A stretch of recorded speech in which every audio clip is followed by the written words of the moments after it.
क्या आप जानते हैं डाउरी क्या है? जनरली डाउरी एक गिफ्ट है जो लड़की की फैमिली की तरफ से लड़के की फैमिली को दिया जाता है। लेकिन अगर यह सिर्फ गिफ्ट होता तो आपको डाउरी मर्डर या डाउरी डेथ्स की स्टोरी सुनने को या देखने को नहीं मिलती। इसलिए डाउरी गिफ्ट से कुछ ज्यादा है, जिसे आज के टाइम में डिमांड कहते हैं, जो हमें कुछ ऐसे इंसिडेंट की तरफ ले जाता है जो हम लोगों के लिए इजीली एक्सेप्टेबल नहीं है, like child marriage, acid attacks, sexual abuse, लड़कियों को पैदा होने से पहले मार देना या फिर लड़कियों को जिंदा जला देना। सो आज हम लोग इसी बारे में बात करने वाले हैं।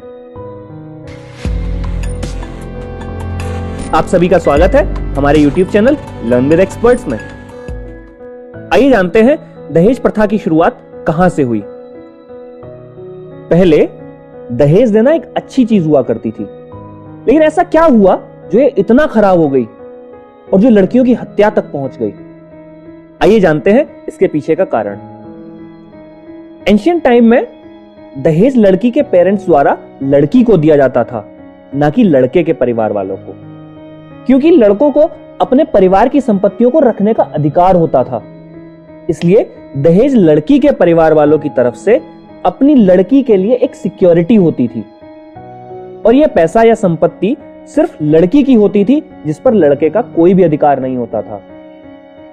According to the section 128 of Hammurabi code, अगर कोई भी लड़का अपनी पत्नी का ख्याल अच्छे तरीके से नहीं रखता था तो वह लीगली उस लड़की को अपनी पत्नी नहीं कह सकता था, और वह लड़की अपने परिवार वालों के पास वापस जा सकती थी और अपने साथ लाए हुए दहेज को भी वापस ले जा सकती थी, और लड़के की प्रॉपर्टी से भी आधा हिस्सा लेने का अधिकार रखती थी।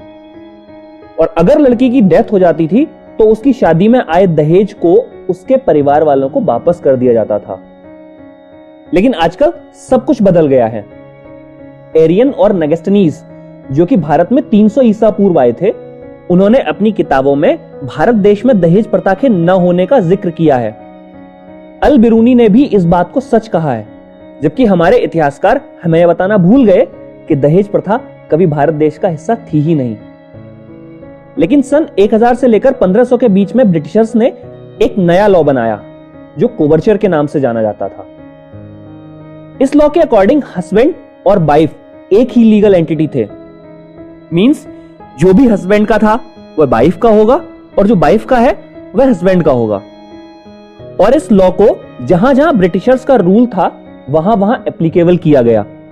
इसलिए इंडिया में सन 1957 जब से कंपनी ने भारत पर राज करना स्टार्ट किया, तब से यह रूल भारत में भी लागू किया गया।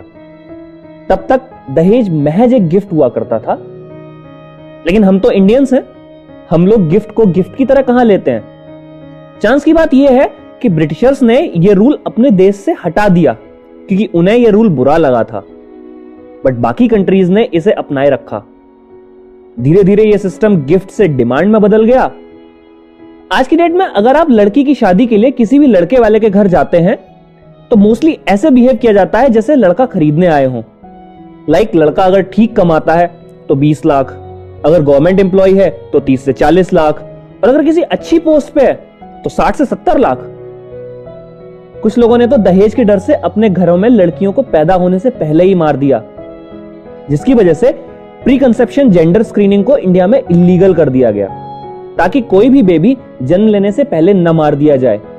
लेकिन हम लोग मानने वाले कहां हैं? यह इलीगल होने के बावजूद भी लोग बच्चों को पैदा होने से पहले ही मार देते हैं।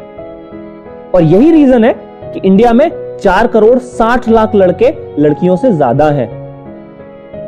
लड़कियों को मारने की घटनाएं उनके अडल्ट होने के बाद भी जारी हैं।